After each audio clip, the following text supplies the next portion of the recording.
మహోన్నతమైన మా కన్న తండ్రి, మీ గొప్ప నామానికి ప్రేమించలేని స్తుతులు స్తోత్రాలు.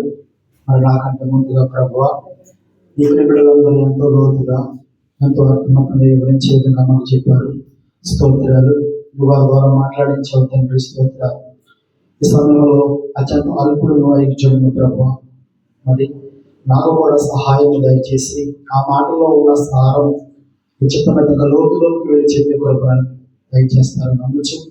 మా ప్రభువును రక్షకుడైన క్రీస్తు వారి పేరట మిమ్మల్ని అడిగి వేడుకుంటున్నాము తండ్రి, ఆమేన్.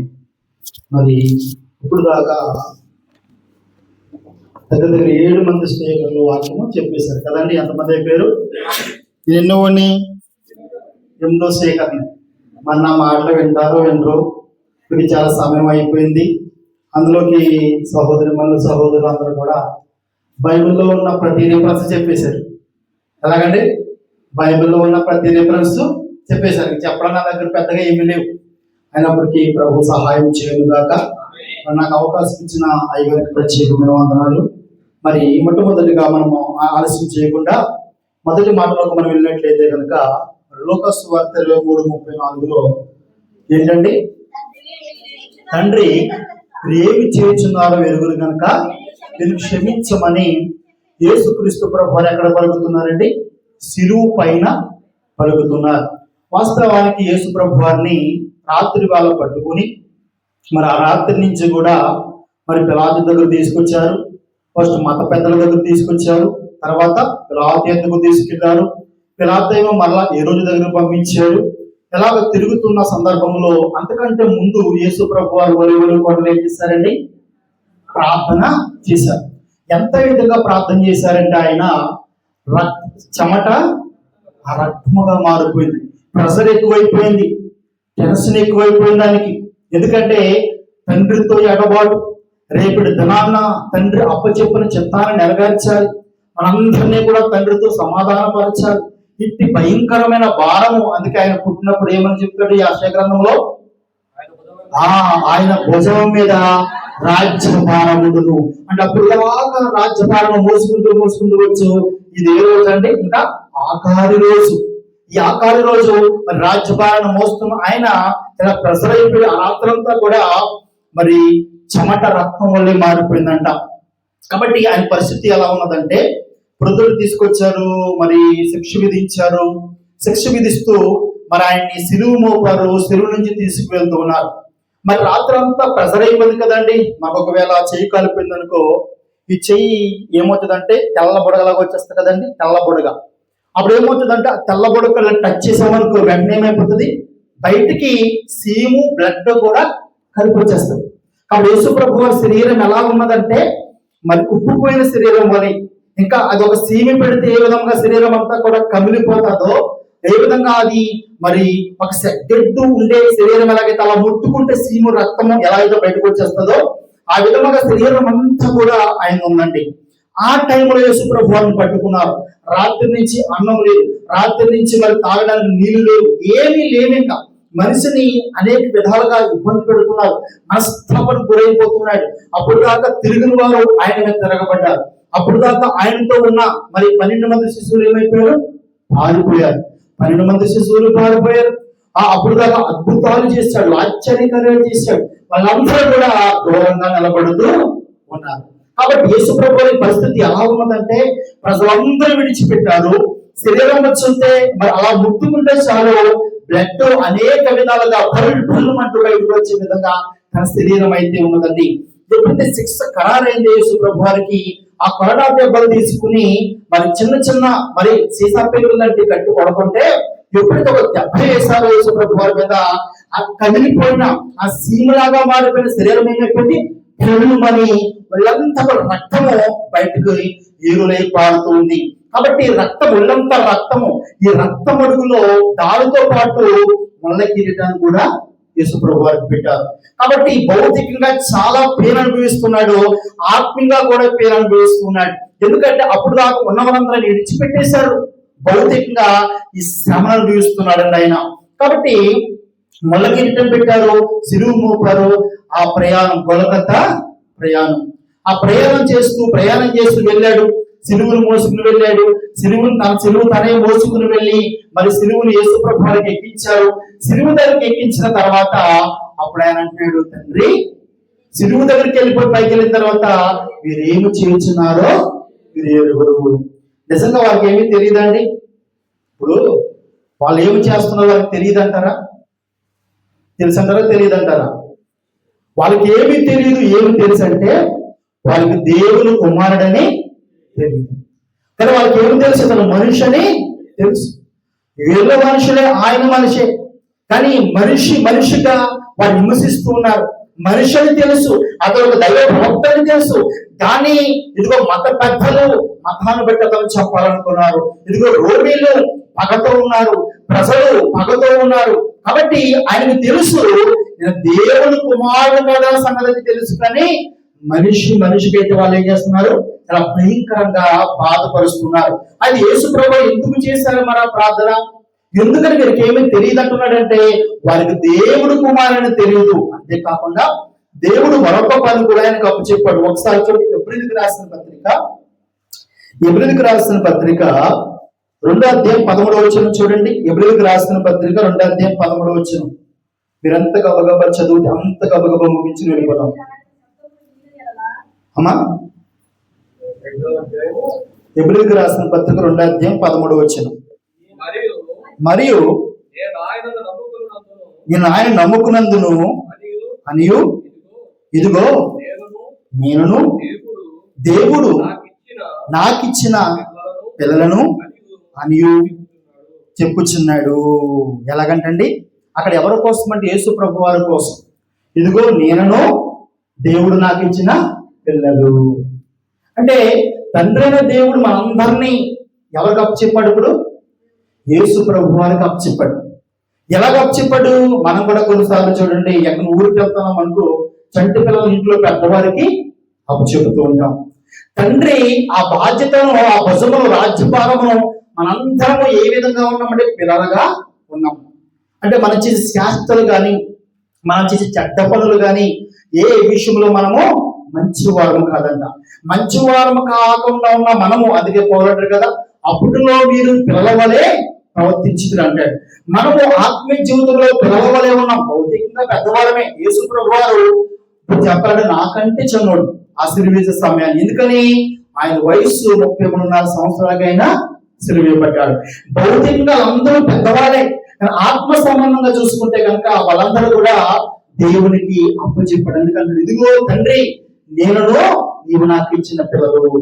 కాబట్టి తండ్రి తన పిల్లలందరినీ, ఈ ప్రపంచానంతటిని కూడా ఆయనకు అప్పచెప్పాడు. కాబట్టి ఇప్పుడు దేవుడికి రోమీలు కావచ్చు, యూదులు కావచ్చు, అన్యజనులు కావచ్చు, అందరూ కూడా ఏమై ఉన్నారండి? పిల్లలు అయి ఉన్నారు. అందరూ కూడా దేవుని పిల్లలే. ఆ దేవుని పిల్లలందరినీ కూడా రక్షించమని ఆ భారం యేసు ప్రభు మీద మోపాడు. కాబట్టి మనందరినీ యేసు ప్రభు ఆ సమయంలో సిలువలో ఉన్నప్పటికీ కూడా ఆ రోమీలని లేకపోతే ఆ యూదులను ఎలా చూస్తున్నాడంటే ఆత్మనుసారంగా పిల్లలాగా చూస్తున్నాడు. అందుకే వాళ్ళు క్షమించగలగాలి మనస్ఫూర్తిగా. ఏదో లేఖనము చెప్పాడు కాబట్టి అనేది కాదు.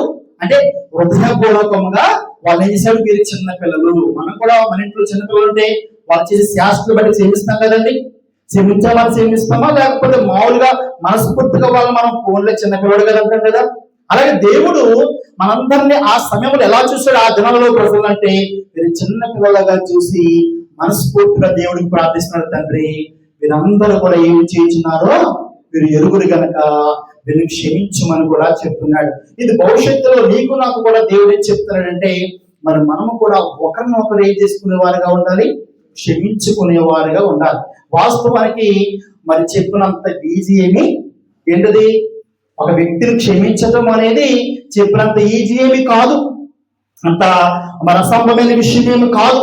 ఒకరిని కొట్టడం ఈజీ, ఒకరిని చంపడం ఈజీ, ఒకరిని దూషించడం ఈజీ.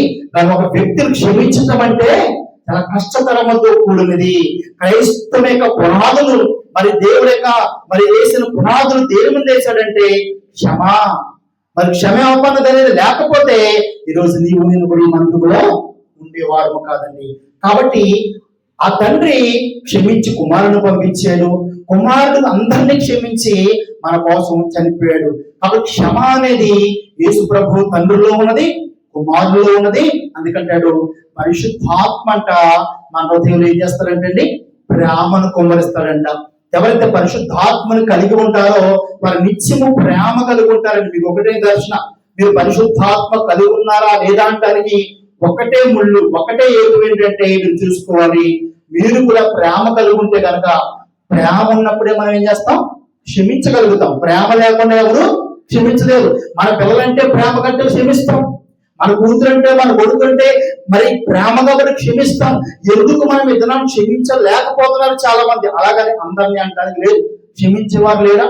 మరి మన ఇండియా దేశంలో ఎంతో మంది మరి చంపినప్పుడు, మరి అనేక మందిని చంపుతున్నప్పుడు వాళ్ళని క్షమించిన వారు లేరా? మన పగడాల ప్రవీణ్ గారు ఉన్నారు, ఆయన చంపినప్పుడు భార్య ఆ బిడ్డ ఏం చేశారు, వారిని క్షమించారు. అంటే ఉన్నారు కదా.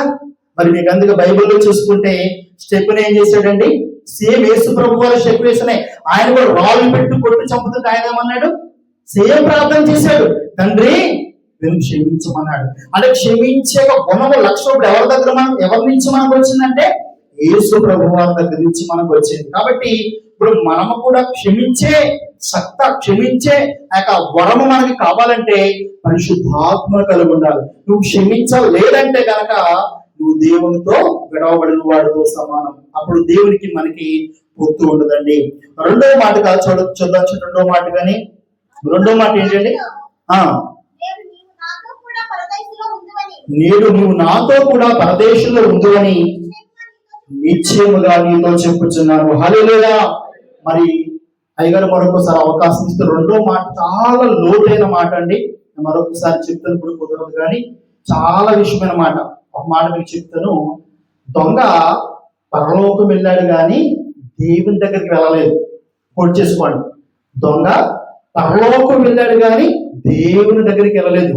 బైబిల్ అలా రాయబడి ఉంది, సమీపింపరాని తేజస్సులో ఆయన మాత్రమే వసిస్తూ ఉన్నాడంట. అంటే పరలోకం అనేది అందరూ ఒకే చోట ఉండరండి. దీనికోసం దేవుని చిత్తం మీద మరొకసారి చెప్తాను. ఇది అయ్యగారు నాకు అవకాశం ఇస్తే, దొంగ పరలోకం వెళ్ళాడు, మనందరం కూడా పరలోకం వెళ్తాం. అందుకే యేసు క్రీస్తునందున్న వారికి ఏం లేదంట, ఏ శిక్షా విధి లేదు. యేసు రక్తము ద్వారా కడగబడిన ప్రతి ఒక్కరికి కూడా, దొంగ యేసు రక్తము ద్వారా కూడా కడగబడలేదు, కానీ దేవుడు పరలోక రాజ్యాన్ని ఇచ్చాడు. మనకు కూడా పరలోక రాజ్యాన్ని ఇస్తాడు. పరలోక రాజ్యం వెళ్ళటం వేరు, దేవుని దగ్గరికి వెళ్ళటం వేరు. అది మరొకసారి నేను చెప్తాను. అయితే ఈ రెండు మాటల్లో మనకు తెలుసు, ఒక దొంగ మంచివాడుగాను, ఒక దొంగ చెడ్డవాడుగా మనకు కనబడుతున్నారు. కానీ బైబిల్ ప్రకారంగా జాగ్రత్తగా చూస్తే ఇద్దరు కూడా కేడుగానే, ఇద్దరు కూడా యేసు ప్రభువును దూషించారు, ఇద్దరు కూడా యేసు ప్రభువును అపహాస్యం చేశారు. మత్తయి సువార్తలో మీరు చదువుకోండి, మత్తయి సువార్తలో యేసు ప్రభువుని ఇద్దరు కూడా అపహాస్యం చేశారంట, ఇద్దరు కూడా దూషించారంట. కానీ ఉండగా ఏమైందంటే, ఒకడు ఏం కలిగిందండి, మారు మనస్సు కలిగింది, ఒకడు పశ్చాత్తాప కలిగింది. అంటే మనందరం కూడా ఆత్మీయ జీవితంలో చూసుకుంటే మంత్రులకు వచ్చే వాళ్ళందరూ కూడా పరలోకం వెళ్ళిపోతారని కాదు, కానీ మనందరం మనము ఇది దేవుని సన్నిధి. ఇందులోకి వచ్చిన వారు ఏమవుతారంటే, మరి ఒకేసారి మారు మనసు పొందే, ఒకేసారి చేంజింగ్ రాదు, కానీ మార్పు అనేది చెందుతూ ఉండాలి. మరి చేతాకోకశిలకు మార్పు చెందడానికి 21 రోజు పడుతుందంట. మన ఆత్మీయ జీవితంలో కూడా మారు మనసు అనేది సంపూర్ణంగా పొందకపోతే కనుక మనం పరలోక రాజ్యానికి చేరం. అందుకే చూడండి, లూకాసు వార్త 15వ అధ్యాయము 6-7 వచనాలు చూడండి. లూకాసు వార్త 15వ అధ్యాయము 6-7 వచనాలు. మీరు నాతో కూడా సంతోషించండి, తప్పిపోయిన గొర్రె దొరికినదని వారితో చెప్పును కదా, అందువల్ల మారు మనసు అక్కర్లేని 99 మంది నీతిమంతుల విషయమై కలుగు సంతోషము కంటే మారు మనసు పొందు ఒక పాపి విషయమై పరలోకమందు ఎక్కువ సంతోషము కలుగును. హల్లెలూయా. అంటే మారు మనసు పొందేవారుగా మనం ఉండాలి. ఇద్దరు దొంగలు దూషించినప్పుడు కూడా ఒకడు తానేంటో తను గ్రహించాడు. అందుకే దావీదు అంటాడు, ఎవడు తన పొరపాటులు కనుగొను. సహజంగా మనకి ఆయన పొరపాట్లు నాకు కనబడతాయి, మీరు పొరపాట్లు నాకు కనబడతాయి, నా పొరపాట్లు మీకు కనబడతాయి, కానీ బైబిల్ బోధది కాదు. ఎవడ పొరపాట్లు వాడే కనుగొనాలంట. అందుకే రొట్టు ద్రాక్షరసం ఇచ్చినప్పుడు లోకముతో తీర్పు పొందుకున్నట్లు మిమ్మల్ని మీరే విమర్శించుకుని పరీక్షించుకోమని చెప్తాడండి. అంటే ఇక్కడ ఇద్దరు దొంగలు తప్పు చేశారు, ఇద్దరు దొంగలు దూషించారు, కానీ ఒకడు మాత్రం ఏం చేశాడంటే నేను తాను పాపినని గ్రహించాడు. తన తప్పు తను తెలుసుకున్నాడు. కాబట్టి ఏం జరిగిందంటే తర్వాత అతను మారు మనసు పొందాడు. ఇక్కడ చక్కటి మన లోకసులతో మారు మనస్సు అక్కర్లేని ఎంతమంది? 99 మంది అంటే మామూలు విషయం కాదు. అంటే సంఘంలోకి వచ్చిన వారందరూ కూడా మారు మనసు పొందుతారంటే పొందాలనే విధంగా ప్రభు ఇక్కడ చెప్తున్నాడు. కానీ పొందాలని కోరుకుంటున్నాడు. ఈ మారు మనసు ఎప్పుడు పొందాలంటే దినము మనం పొందాలండి. దినము కూడా మనం మార్పు చెందేవారిగా ఉండాలి. ప్రతిరోజు మన బ్రతుకును మార్చుకోవాలి, ప్రతిరోజు మన జీవితాన్ని బాగు చేసుకోవాలి. ఎప్పుడు వరకు ప్రభు అంటాడు అంతం వరకు సహించిన వాడే రక్షింపబడతాడు. నిన్న దాకా మనం బాగున్నామండి, ఇవాళ ప్రభు వచ్చాడు, ఇవాళ బాగోకపోతే చేసినా చాలా ప్రమాదంలో పడిపోతాం. కాబట్టి మన ఆత్మీయ జీవితంలో దినము కూడా మారు మనసు పొందుతూ ముందుకు వెళ్ళాలి. ఇది ప్రతి ఒక్కరు కూడా నేర్చుకోవాలండి. మారు మనసు అంటే ఏంటన్నా అంటే మనకి జక్కయ్య తెలుసు కదండి. మారు మనసు పొందినప్పుడు అతనిలో చేంజింగ్ వచ్చింది. గతంలాగా బ్రతకట్లేదు. గతంలో అన్యాయముగా తీసుకున్నది ఇప్పుడు రెట్టింపించేస్తున్నాడు. అన్యాయముగా మరి తీసుకున్నది రెట్టింపించేస్తున్నాడు. అంతేకాకుండా ఇదిగో పశ్చాత్తాపడుతున్న సమాజంలో సాక్ష్యం చెప్పగలుగుతున్నాడు. మారు మనసు పొందిన వ్యక్తి మరుగుగా ఉండరండి. మారు మనసు పొందిన వ్యక్తి బాగోరండి. మారు మనసు పొందిన వ్యక్తి పబ్లిక్ లో సమాజంలోకి వచ్చి క్రీస్తు కొరకు ధైర్యంగా బ్రతుకుతారు. కాబట్టి రెండో మాటగా మనం చూసినప్పుడు మనము ఆ దొంగ వలె మనం ఏం చేయాలి? మారు మనసు పొందాలి. మనందరూ పాపమే. బైబిల్ చెప్తుంది నీతిమంతుడు లేడు, ఒక్కడు లేడంట, ఒక్కడు కూడా లేడంట. అందుకే కదా మరి యేసు ప్రభు రావాల్సి వచ్చింది. కాబట్టి మనందరం కూడా యేసు ప్రభు రక్తం ద్వారా మారు మనసు పొందేవారుగా ఉండాలి. అందుకే మీరు మారు మనసు పొంది పాప క్షమాపణ నిమిత్తము ప్రతి వాడు యేసుక్రీస్తు రక్తములో మనం ఏం చేయాలి? యేసుక్రీస్తు నామములో బాప్తిస్మములు పొందాలి. గుర్తుపెట్టుకోండి, బాప్తిస్మానికి మారు మనసు ఉన్నది, దినము కూడా మారు మనసు ఉన్నది. ఇది కూడా మనం జాగ్రత్తగా యోచించుకోవాలి. ఫస్ట్ మనము యేసు నామములో చనిపోయాలని మారు మనసు పొందడం అంటే ఇంతవరకు వేరే వేరే దేవుళ్ళు మనం ఆరాధించామేమో, వేరే వేరే దేవుళ్ళ పట్ల ఆధారపడ్డామేమో. ఇప్పుడు యేసు వైపు చూసి ఆ దొంగ ఏ విధంగా యేసు వైపు చూసి ఏమన్నాడండి? దేవా నీ రాజ్యముతో వచ్చేటప్పుడు నన్ను జ్ఞాపకం చేసుకోమన్నాడు. మొదటిగా ఈ యొక్క బాప్తిసం అనేది ఏంటంటే దేవుడిలో చేంజింగ్ పొందడం. ఇంతవరకు రాళ్ళని రప్పలు ఏమేమో మొక్కలే లేవు. ఇప్పుడు నిజమైన జీవం కలిగిన దేవుడు నీ కొరకు నా కొరకు రక్తం కాల్చిన దేవుడిని అంగీకరించడం అనేది మొట్టమొదటి మారు మనసు. హల్లెలూయా. ఆ దొంగ వలె మనం కూడా మారు మనసు పొంది దినదినము ప్రభువులో మనము కొనసాగాలి. మూడవ మాటగా చదివేలా మూడవ మాట, యేసు తన తల్లి తన ప్రేమించిన శిశువుడును దగ్గర నిలిచినట్టు చూచి అమ్మా ఇదిగో నీ కుమారుడని తన తల్లితో చెప్పింది. తర్వాత శిశువుడిని చూసి ఇదిగో నీ తల్లిని చెప్పును. ఆ గడియ నుండి ఆ శిశువుడు తన ఇంట చేర్చుకున్నాడు. ఇక్కడ ఇద్దరికి కూడా మనము అర్థమయ్యేలా చెప్పాలి. యేసు ప్రభు ఒకరికి చెప్పారా, ఇద్దరికి చెప్పారా? తల్లికి చెప్పాడు, తన సహోదరుడైన అనగా తనకిష్టమైన యోహాను కూడా చెప్పాడు. ఇక్కడ ఈ సందర్భం జాగ్రత్తగా మనం జ్ఞాపకం చేసుకోవాలి. అంటే సహజంగా మన చిన్నప్పటి నుంచి కూడా తల్లి దగ్గర తండ్రి దగ్గర బతుకుతాము. మన తండ్రి పెళ్లి కాకముందు అంటారు చాలా మంది మా అమ్మే అంటారు, మా నానే అంటారు. కానీ పెళ్లి అయిపోయిన తర్వాత అసలు రంగు బయటపడతారు. అంటే విషయం ఏంటంటే మనుషులు మారిపోతారు కదా, సందర్భాలు పరిస్థితులు మారిపోతాయి. ఇప్పుడు విషయం అవుతుందంటే ఇప్పుడు పెళ్ళయిందో వీళ్ళకి ఏమవుతాయి, కొన్ని కష్టాలు కూడా పెరగటం మొదలు పెడతాయి. భార్య భర్తలు మళ్ళీ వీళ్ళకి సంసారం, మళ్ళీ వీళ్ళకి పిల్లలు, వీళ్ళకి కష్టాలు పెరుగుతూ ఉంటాయి. ఈ సందర్భంలో ఏమైపోతుంది అంటే తల్లే కదా తండ్రే కదా నిర్లక్ష్యం చేసేవారు ఎవరంటారు? చాలా మంది పిల్లలు అంటుంటారు. దీనికి ముఖ్యమైన కారణము అక్కడ స్త్రీలు, 2 పురుషులు కూడా. చాలా మంది స్త్రీలు ఏం చేస్తారు తెలుసా అండి? వాళ్ళ అమ్మగా నెలగా అత్తగారిని చూస్తే ఊరుకోరు కదండి. చాలా మంది కూడా చూడండి, మీ అమ్మకి అది మీ అమ్మకి అలా పెడుతూ చూడండి.